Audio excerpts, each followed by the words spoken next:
Good morning, everyone, and thanks for joining in today's session. We are going to be starting a new unit. My name is Raman Singh, and we're going to be starting a new unit today, which is the second unit in the assessing course. The unit is Assess Vocational Skills, Knowledge, and Understanding. Now, before I start, I'm going to do a quick bit of introduction just to make sure that you are familiar with the unit and the contents that we're going to be discussing as far as the lecture is concerned. Now, in this particular unit, there are 4 learning outcomes. So we'll be looking at 5 lectures. The fifth one will essentially be looking at covering discussions related to the assignment brief. Now, one of the key things that we need to look at after the study of the first unit was that I don't know how many of you recall, but the first unit that we studied was basically understanding the principles and practices of assessment. Now, that particular unit essentially was theoretical, and in that particular unit, we covered a couple of things which gave us background and foundation in terms of what is assessment and what are the various processes that we need to follow for assessment. We looked at the principles of assessment, we looked at requirements, how do we plan assessments, what are the key things that are the assessor should be aware of in terms of rules and regulation, compliance, and also policies and procedures which are present within an educational setup. We also understood the different if I say assessment methods or a range of assessment methods. And in that, we basically looked at 16 different types, which included, if some of you recall, things like assignments, tests, observations, multiple choice questions, written answers, projects, case studies, recognition to prior learning, looking at group work, witness statements, and also when learners or students are observed at their place of work. We then looked at, in the third learning outcome, how do we plan assessment, go about the whole process of planning assessment.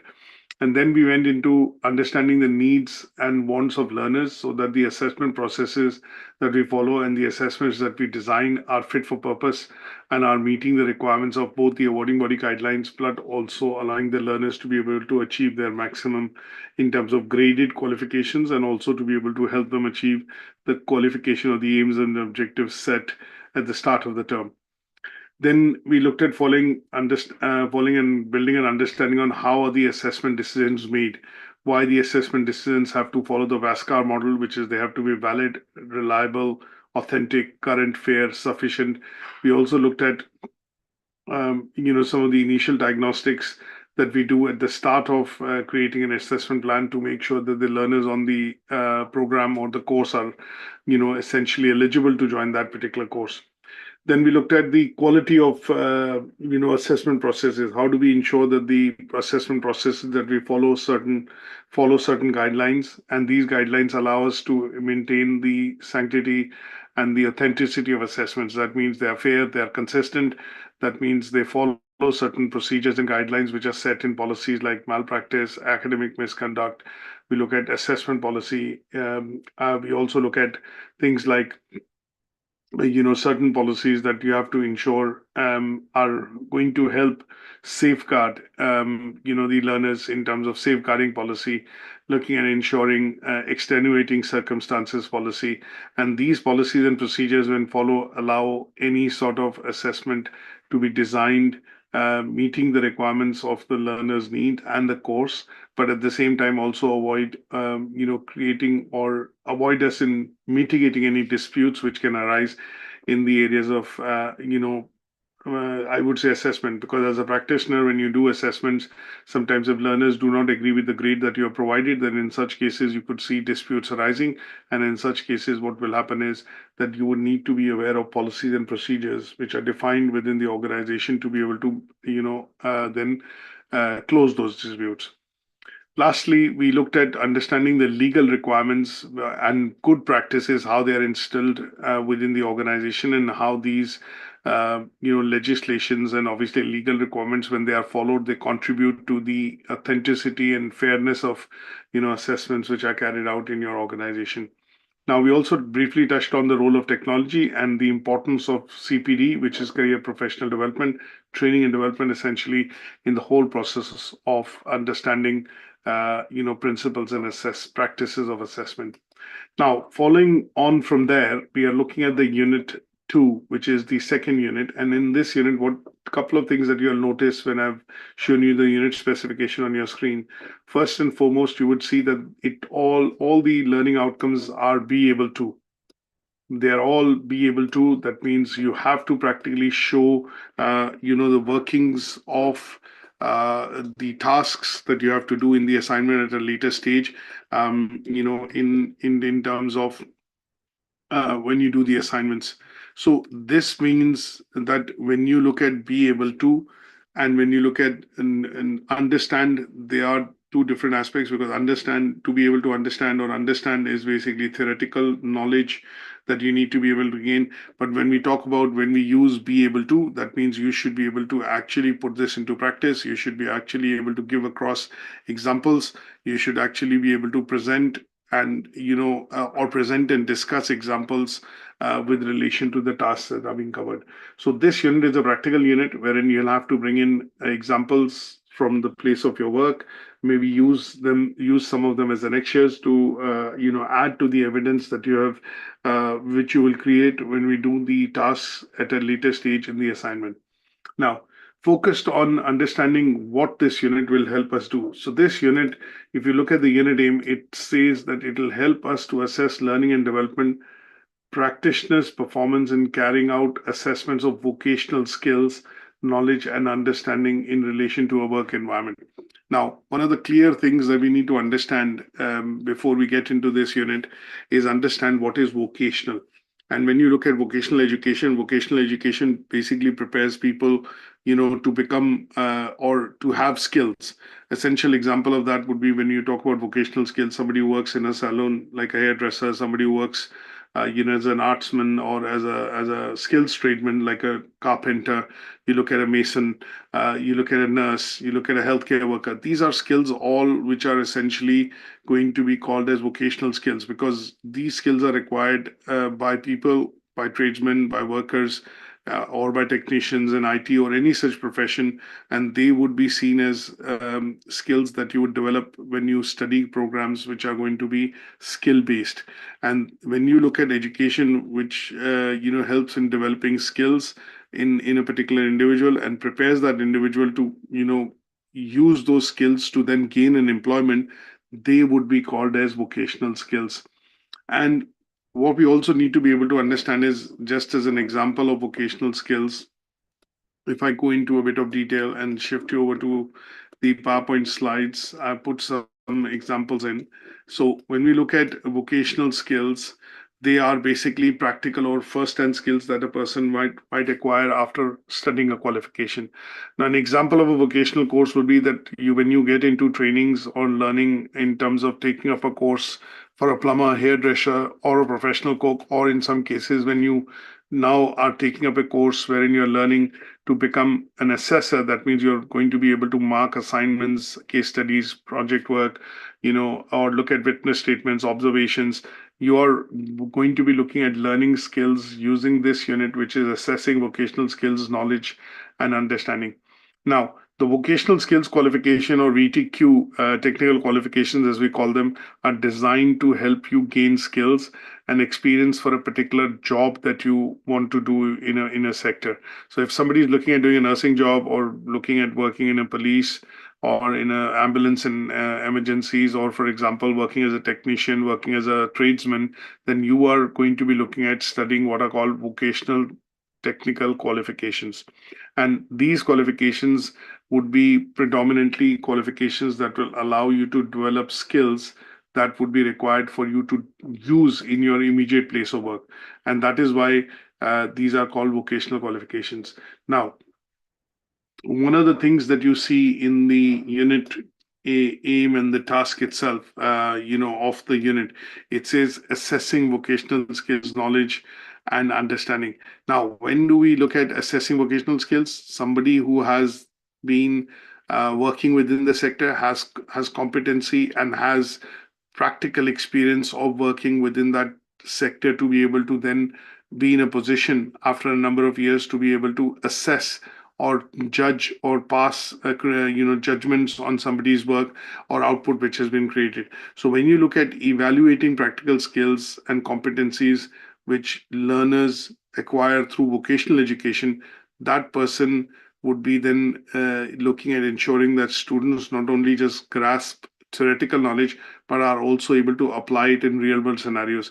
And a person who's actually in that position judging and providing those judgments are going to be people who are going to be assessors, and assessors with vocationally related achievement. That means they have prior experience, skill of assessing and judging those particular competencies in learners, and that is why you would be required to essentially look at assessing those skills. Now, when we talk about, if I have to look at taking an example of in terms of what could be a vocational skill or what could be a vocational scenario, then in such cases what you're going to see is that when we talk about evidence that you judge, which is on the basis of say simulated environments, it's on the basis of skills test, it could be on the basis of oral and written questioning or viva that we do, assignments, projects, case studies, even recognition to prior learning, then they would all come under assessing vocational skills, knowledge, and understanding. And that is what we are going to study in this particular unit.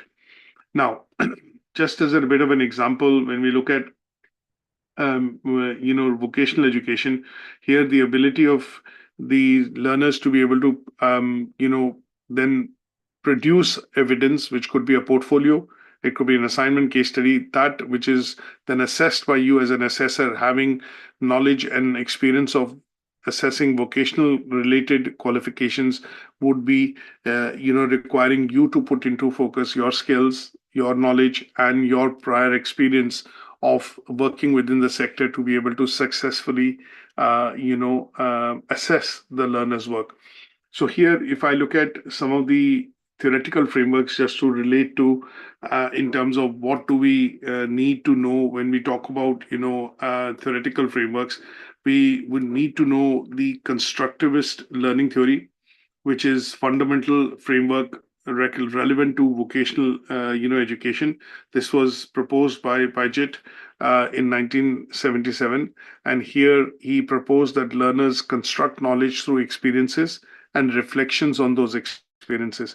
So in the context of vocational assessments, this theory suggests that assessment should be designed in a way that are requiring learners to evaluate information, not just theoretically recalling the information, from what they've learned in the classrooms. So in such cases, what you are going to see is that the learners are required to also give practical examples or real world scenario examples of, let's say, tasks which are set for them when they do their assignments or any such tasks which are set at their place of work.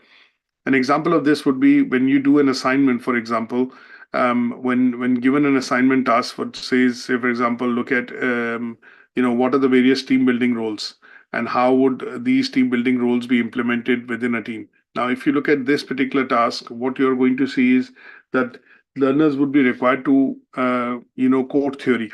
That means they would need to either put in Tuckman's team building model or Dr. Belbin's different team roles model or framework into the task.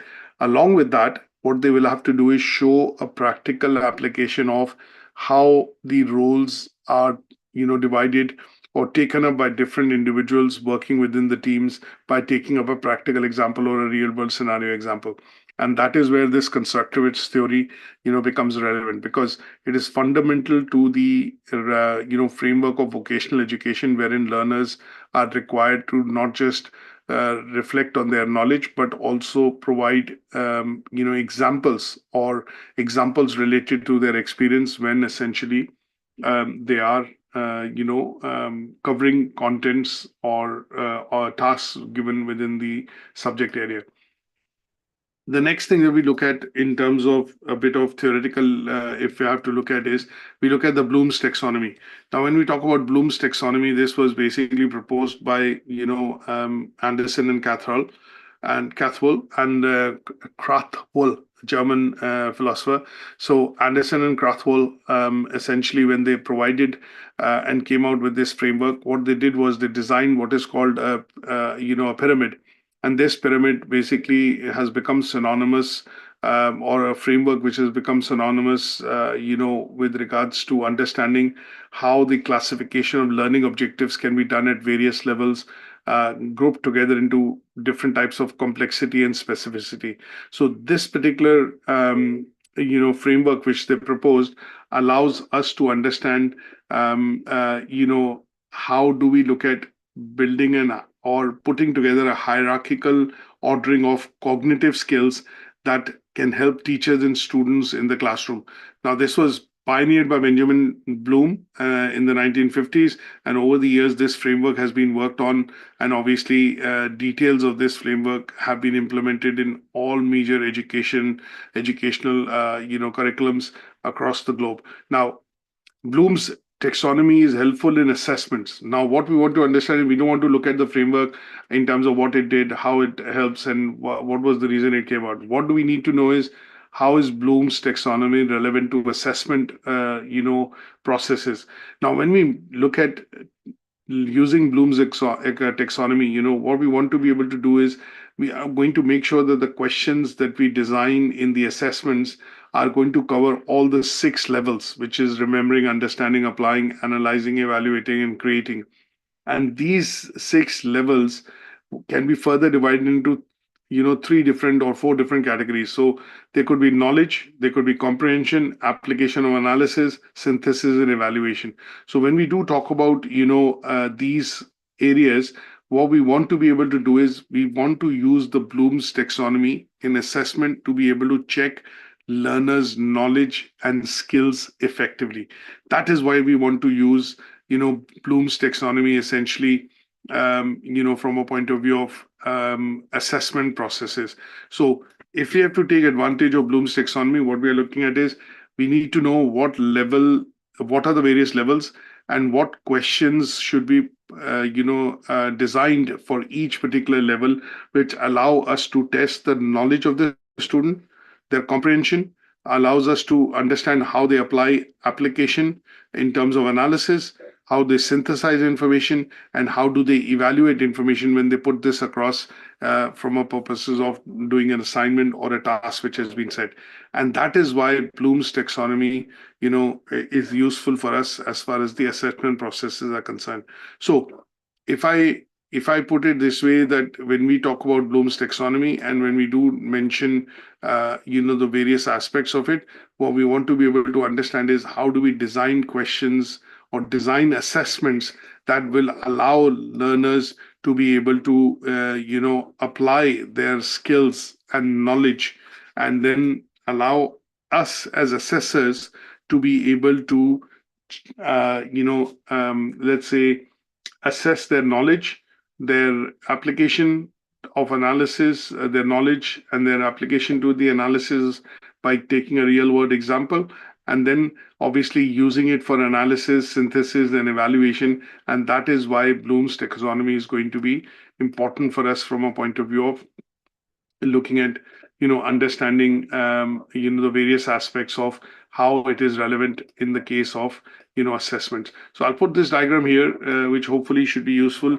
because what we are looking at is, as I mentioned, we are looking at understanding the use of Bloom's taxonomy predominantly in the realm of how it is helpful for assessment, and that is what we need to look at it from a point of view of theoretical framework.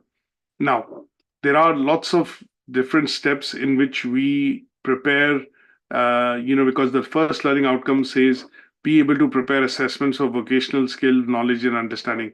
So this bit, what we want to do is, after we have the theoretical frameworks and we have that understanding, what we then need to do is look at, as an assessor, if I ask you to put on a thinking hat and say, if you put on the hat of an assessor, then think of the steps that you take in order to prepare your assessments that you give out to the students in the class.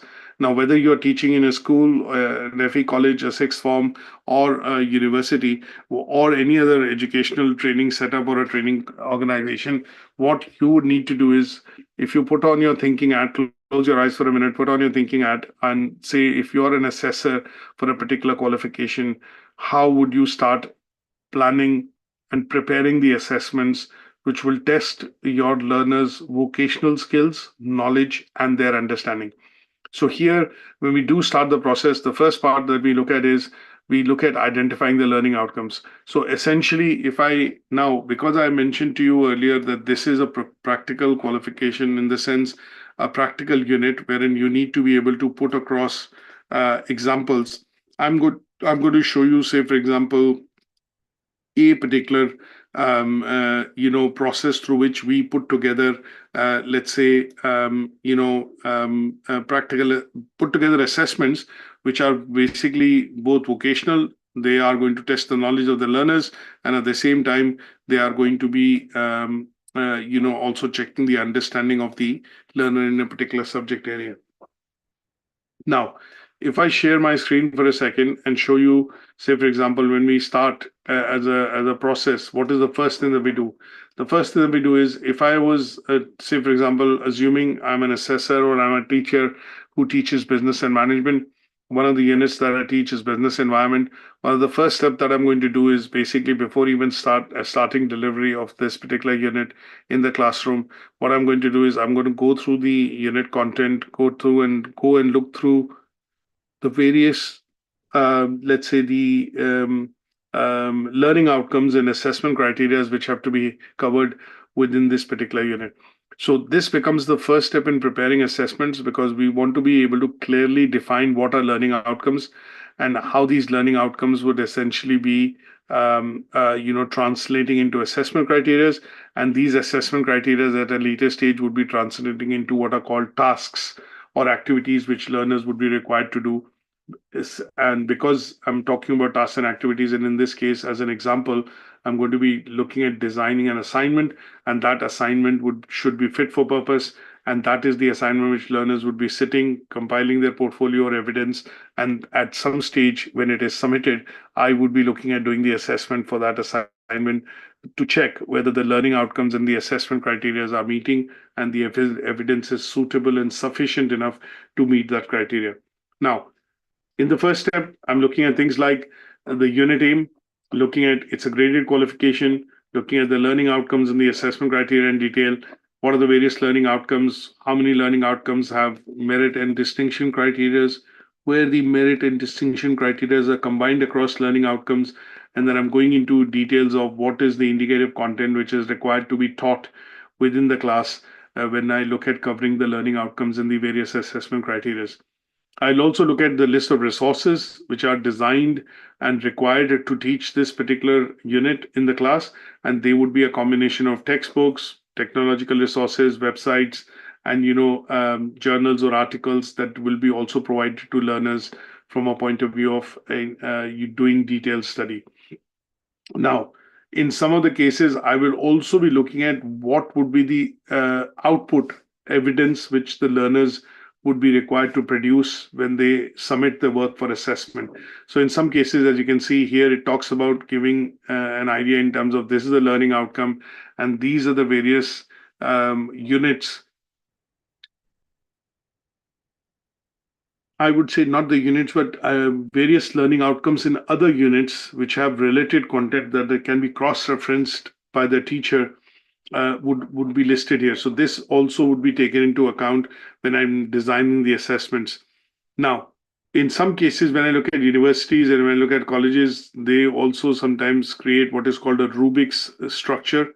And that rubric structure or framework allows the assessments to evaluate student performance.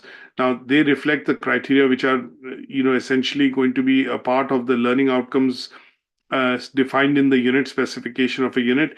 And in such cases, what will happen is, in some instances, like when you look at Turnitin and some softwares, they would be able to use the rubrics framework to then let's say evaluate the performance of the or in this case, when I say evaluate performance, what I mean by that is evaluate the evidence which has been essentially provided by the learners to come and arrive at essentially some sort of a grade.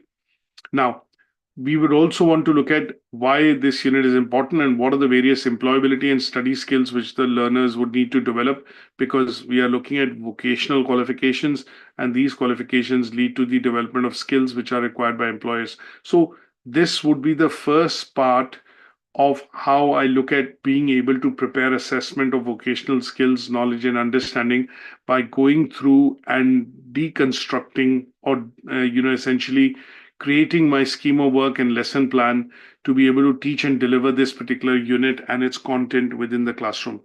And that is why it is important for us to understand that when we do look at designing or starting to prepare vocational assessments, we need to be very clearly able to identify learning outcomes. We need to be able to identify assessment criteria and tasks. We need to be able to develop frameworks which will at a later stage help us in evaluating the student's performance. And what we will do is basically review and revise that framework and revisit that framework in order to ensure that the assessments being designed are fit for purpose and they are essentially meeting the criteria of the awarding body guidelines in terms of one, achievement of the unit, second, in terms of development of skills, which could be both for employability skills or oblique, skills which are required to effectively study that particular unit. And that would allow the learners or students to develop a good portfolio, which then can be assessed by you as an assessor, covering and testing and covering obviously their knowledge, skills, and understanding of studying that unit with you. An example of vocational assessment that I would give is, say, when you look at culinary arts courses, when you look at cookery courses, you would look at practical demonstration, which is a part and parcel of that particular course. You look at engineering courses, you look at nursing courses, you look at any such course which basically involves, practical demonstrations. You would normally see that being a part and parcel of, the assessments which are designed. So in this case, the example that I've taken is one of the examples is example of a culinary art course wherein the learners or students have been asked to prepare a 3-course meal within a specified time. And what has happened in such cases is that in such cases, the Rubik's structure has been drawn up. And what the structure or the framework allows us to do is basically assess their knowledge in across a certain number of criteria. One will be the organization and hygiene, how the table is laid out, how the plating is done, and those kind of things. You would look at technical skills in terms of skills required for preparation of a particular type of food, how the taste and presentation of that is done, and then how they manage time in terms of preparing the 3-course meal would essentially be a vocational assessment. Another example could be a practical test or a written test for people who are studying electrical, and electrics and plumbing. And in such cases, what will happen is that they would have written tasks, and these written tasks essentially, would have what is called multiple choice questions or short answer questions or problem solving questions. Now, in this case, if I design the assessment criteria or the Rubik's framework, what I would look at is I will check the knowledge of the electrical principles, things like electrical circuits and understanding in terms of AC and DC or alternating and direct currents, things like that. And they would be a part of the knowledge test, which could be in the form of short answer questions.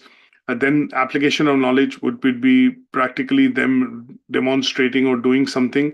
And then last but not the least, given them a situation wherein there is, for example, a circuit and the bulb is not, when you switch on, the bulb is not glowing, then in such cases, the idea would be to ask them to use problem solving skills to, look at designing a solution to understanding the problem and designing a solution to understand why the circuit wasn't working. So these would be examples of how you would, as an assessor, essentially look at designing assessments, which would then help the learners or help you essentially, test the learner's knowledge, skill, and understanding, when we talk about vocational, qualifications. So I hope this part is clear. Now, what we will do is go into specific assessment criteria and discuss the criteria is related to the various tasks. So there are three assessment criteria that we are looking at covering in today's learning outcome. The first assessment criteria talks about select methods to assess vocational skills, knowledge, understanding, which address learners' needs and meets the assessment requirement. Now here, if you recall, in the first unit, we have studied the different forms of assessment method. Now, there are obviously 16 types, but what I've done is in the table, what we want to look at is that I'm going to show you. I have shortlisted out of those 16 different various assessment methods or different or various assessment methods which are going to be the most relevant ones to be able to assess vocational skills, knowledge, and understanding for learners. So if I look at various methods that we have discussed in terms of looking at the modes of assessment. We have looked at when we talk about different forms of assessment, we've looked at assignments, case studies, tests, practical observations, witness statements, group discussions. We've looked at role plays, we've looked at viva, we've looked at projects, and we've looked at even recognition of prior learning. We've looked at simulative environments, and in some cases, we've also looked at group activities which are done wherein we need to then look at individual part of the role which the learner performs to do the assessment. Now, if I look, and obviously you have portfolios, you have written tests, you have exams, multiple choice questions, and all those are included in the different 16 forms of assessments that we talk about. Now, from that list of assessments, we need to shortlist which ones are going to be the most suitable when we look at assessing vocational skills, knowledge, and understanding. So in this table, what I've done is I've shortlisted from those 16, the 10 assessments which we think can be used for the purposes of assessing vocational skills, knowledge, and understanding. So one of them, as I've given you an example earlier of culinary arts and obviously electrical, installation, is practical demonstrations. You look at portfolio, which is when we look at nursing qualifications or when we look at healthcare qualifications, gardening qualifications, which are related to you having to collect and let's say evidence, individual, lots of different pieces of evidences at different stages of your study, and then at a later stage that is developed into a portfolio like a scrapbook, or for example a portfolio which is a collection of your work demonstrating the progress that you made across while covering the unit and its content, would be a part of portfolios. You have written tests, which could be multiple choice questions, short answer questions, time test, which you would generally see sometimes, which are required in law courses, wherein you generally see students are required to take a time-based test, and there is the second part to it, which is an assignment. The assessment could be divided as 40% on the time-based test and 60% on the assignment. And you have to pass both the components to be able to, achieve the unit. You have projects, simulations, observations, oral presentations, or viva, as we call them, self-assessment, peer assessment, and case study. So when we look at teaching, for example, as a qualification, when somebody is looking at studying teaching as a qualification, they would normally be required to do teaching observations. They would also be observed by their peers or colleagues who would do peer observations to, obviously pick out areas of gap, and in some cases also look at sharing best practices, and they would be a part of practical demonstration. And in such cases, you would see this as a bit related to assessing vocational skills, knowledge, and understanding. So case studies and projects in particular, which are given, are required for you to develop and use your cognitive skills to be able to then present analysis and evaluation in relation to your vocational knowledge and skills that you've gained, and they would also be used as a method of assessment. So the first task is quite clear. What you have to be able to do is select methods which are going to be directly related to assessing vocational skills, knowledge, and understanding. And from this table, as you can see, I've summarized it. You would then need to take a practical example at some stage when you do the assignment to be able to demonstrate that why this method is fit for purpose, why this method is essentially, the best method or one of the better methods to be able to assess the knowledge of the learners given that particular task or the assignment. Any questions, feel free to ask. Now, The second part of the assessment criteria of this unit talks about preparing resources and environment for assessment of vocational skills, knowledge, and understanding.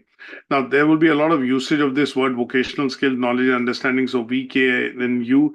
But what we want to be able to do is declutter this task and just talk about the things which are required. So, what it is focusing on is how do you prepare resources and environment for assessment?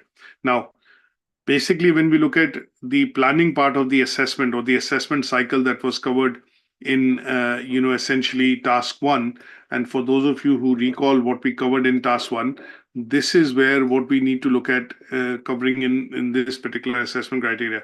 So this talks about essentially the assessment cycle. How do we do planning for assessment?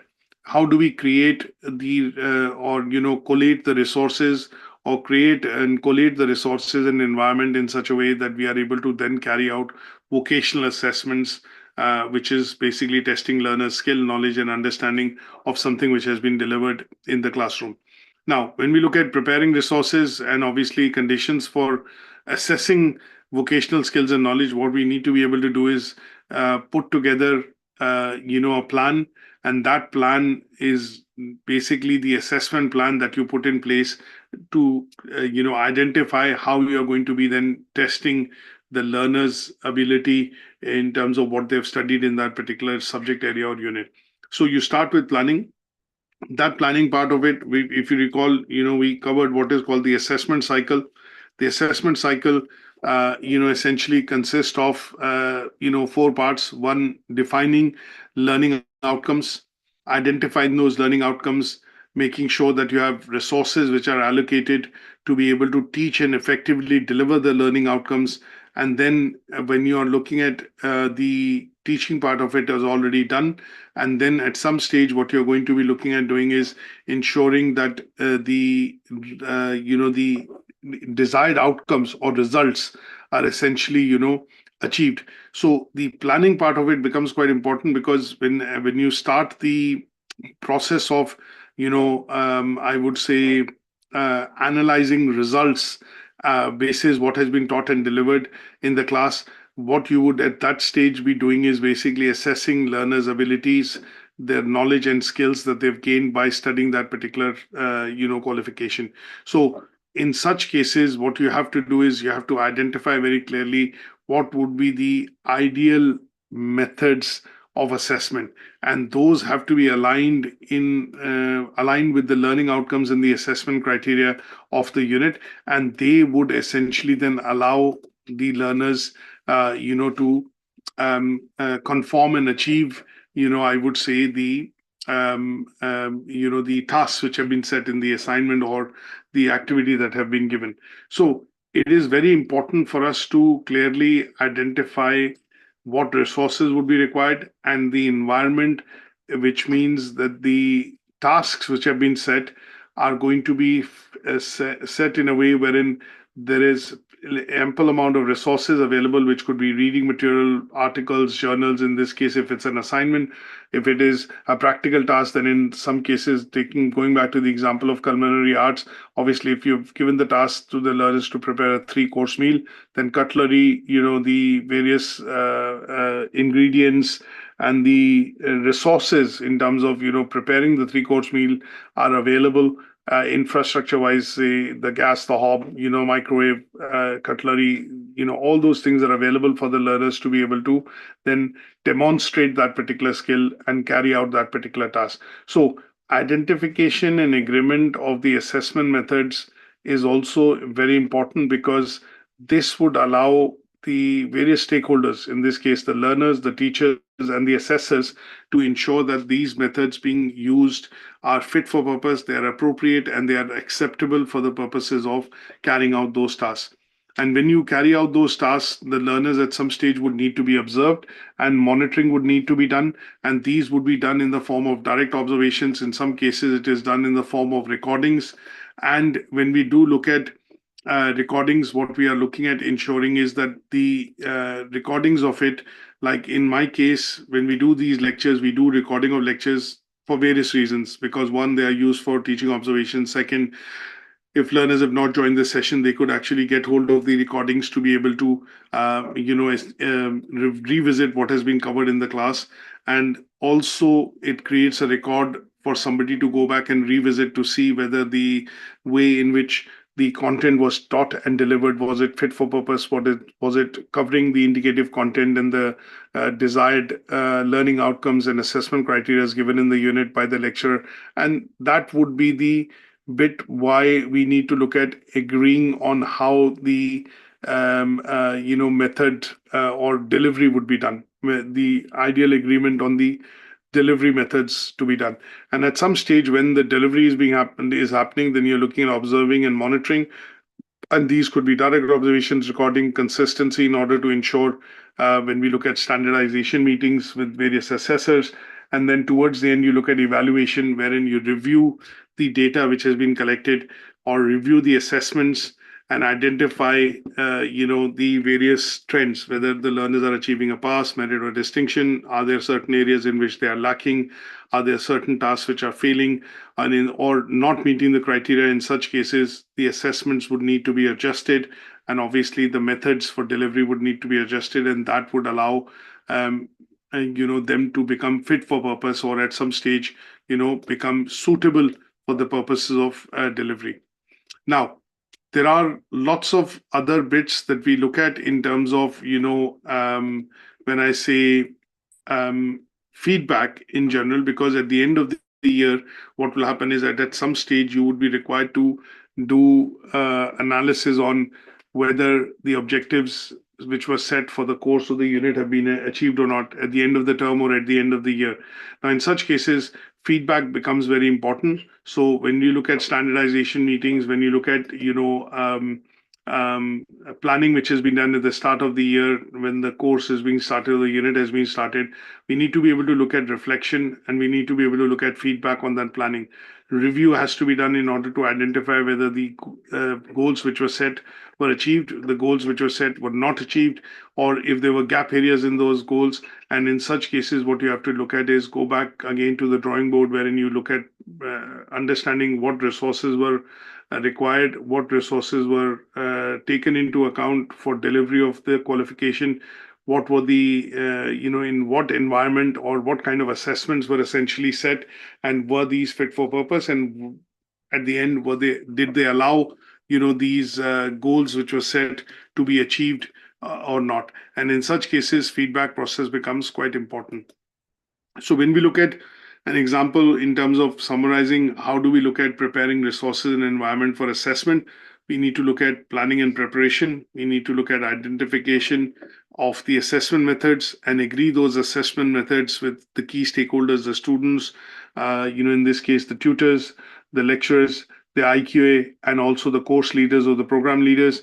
We need to look at obviously having timely feedback. So when you look at standardization meetings, teaching observations, peer observations, meetings in general, which happen at the end of every month or at the end of the term, are basically looking at taking feedback which is timely and constructive, so that if there are any changes which need to be done, can be implemented before time rather than towards the end. Then you look at observation and monitoring. Observation and monitoring directly comes in the form of direct observations, recordings, and ensuring consistency and assessment. And that is where the IQA part of it, or a program leader or a course leader, essentially looks at doing teaching observations in the class for assessors or for lecturers who are, teaching the course and the content. So in the case of assessors, it could be IQA. In the case of, lecturers, it could be a program leader or a course leader who would do teaching observations. And when we look at assessors, it could be standardization meetings as an activity which is carried out to look at observation and monitoring outcomes. Evaluation then tends to be reviewing the assessments, checking the work, and ensuring that it is meeting the criteria and learners are able to achieve, gain, and complete the tasks which are set in the unit and achieve a grade which they're aiming to. And then towards the end, if there are any gap areas, you identify them and note them down for the purposes of discussion and future planning, and they would be then included as setting SMART goals, essentially for the delivery when it starts again. So in our case, if I look at rolling intakes at UK Versity, we teach these courses maybe 5-6 times a year. So every time we teach and deliver, if there are areas which are picked up in various methods in terms of standardization meetings, observations, assessments which are looked at, external examiner reports which come out, and monitoring visits which happen throughout the year. We basically look at taking feedback from them, incorporating that into the program review, and then ensuring that future goals, that are set are then aligned with making sure that these gap areas, or essentially the feedback areas, are taken into account for the purposes of ensuring that I would say there are no I would say gap areas, and these are reviewed annually and quarterly to ensure that they are fit for purpose. Now, any questions on this, feel free to ask me. Go across to the last assessment criteria, which talks about, how do we communicate the purpose and requirements and processes of assessment. Again, they're in context of vocational skills, knowledge, and understanding learners. So what we want to be able to do is basically look at the areas in which how do the communication happens amongst the team of assessors, team of tutors, lecturers, IQA, and the program manager, to ensure that whatever is being set for the purposes of delivery is actually helping to meet the criteria, which is moving towards the goals and objectives of the stated qualification or the unit that we are teaching. So in such cases, what we want to be able to do is understand how do we do effective communication so that everybody is singing from the same songbook.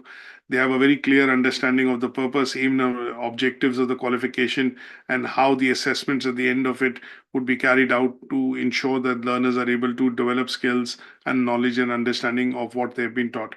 So here, what we need to do is at the annual planning, which tends to happen at the start of the term, what we look at is we look at communicating what is the clear or what is the most important, purpose of assessment.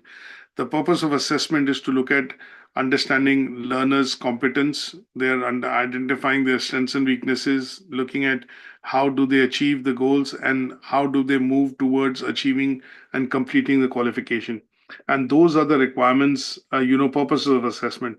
After the purpose, we look at communicating what are called the requirements for assessment. Requirements for assessment would be the learners, in my case, for example, which I'm in this case, for example, the unit that I'm teaching, what you need to be able to understand from me as a lecturer is what are the requirements of assessment, what would be required to be produced in the assignment, what evidence would need to be included, how that evidence would need to be explained, and how that evidence would need to be related to the assessment criteria which are set in the assignment for this particular unit. So when we do talk about requirements for assessment, we would talk about the assignment brief. We will deconstruct and debrief you in the assignment brief, tell you exactly what are required to be done, how do you need to write the assignment, and then essentially for the tasks which are there in the assignment, what evidence has to be compiled in order to help you meet the assessment criteria which is set for that assignment. And that would be the assignment submission guidelines, or some sort of a document which I would provide, and they would help you understand the requirements of assessment. Now, one of the clear things that we need to be also able to do is provide you an idea in terms of, as a learner, what would be the processes of assessment? How would your work be assessed? So I would need to give you a very clear understanding as a lecturer, as a tutor, to say that your work is going to be assessed through an assignment. That assignment would be a combination of a PowerPoint presentation and a Word document, or a case study, or a Word document. And in such cases, the process of assessment will follow by looking at these assessment criteria. And if these assessment criteria have the following evidence which is required as indicated, then in such cases, your assessment or the work that you produced as an assignment, in some cases, a test or a test, whatever it is that we've chosen, is meeting the criteria, and that would allow you to get this grade or these many marks or this mark across that particular assignment. So The process of assessment also needs to be explained. I would need to explain timelines. For example, when you do submit assignments, you have 2 weeks to submit the assignment. The assessment would happen within the next 3 to 5 working days, with the feedback being provided to you on the script or the assignment that you've submitted, and then you would have the opportunity to resubmit, redress that feedback within a week's time to be able to achieve a final grade on the unit or the module that you've studied. And that would be the purpose of explaining how the process of explaining how the assessment is going to be carried out. Now, how do we look at various strategies of communication? Because at some stage, there are different stakeholders within this process. You have tutors, teachers, lecturers, students. So what we need to be able to do also is at some stage also explain how this whole process would work. So here you need to have a plan to be able to communicate so that everybody understands and have the same understanding of how the process of assessment will essentially happen, or the assessment cycle would essentially work. So you have a release of assignment, you have teaching and delivery, then you have a release of assignment, you have submission back of the assignment, you have marking of the assignment, then the assignment marked is then standardized by the IQA to look at giving IQA feedback, and then at some stage the grade or the feedback is provided to the learner.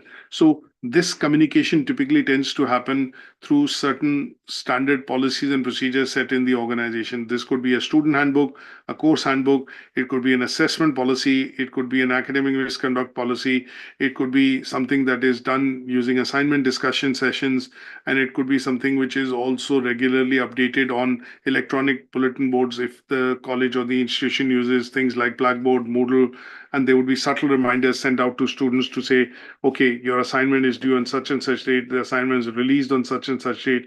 And that is why the communication and the use of communication, different communication techniques or strategies is important to inform various stakeholders who are involved in the process of assessment.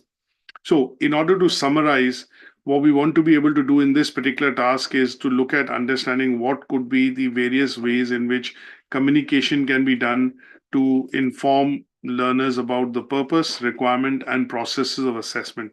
So they would be things that you look at to begin with to inform what would be the purpose of assessment, requirements of assessment, process of assessment, and then how do you communicate them across to various colleagues or stakeholders within the organization. And that could be done through standardization meetings, student handbooks, assessment policy, email updates on the system like Moodle and Blackboard.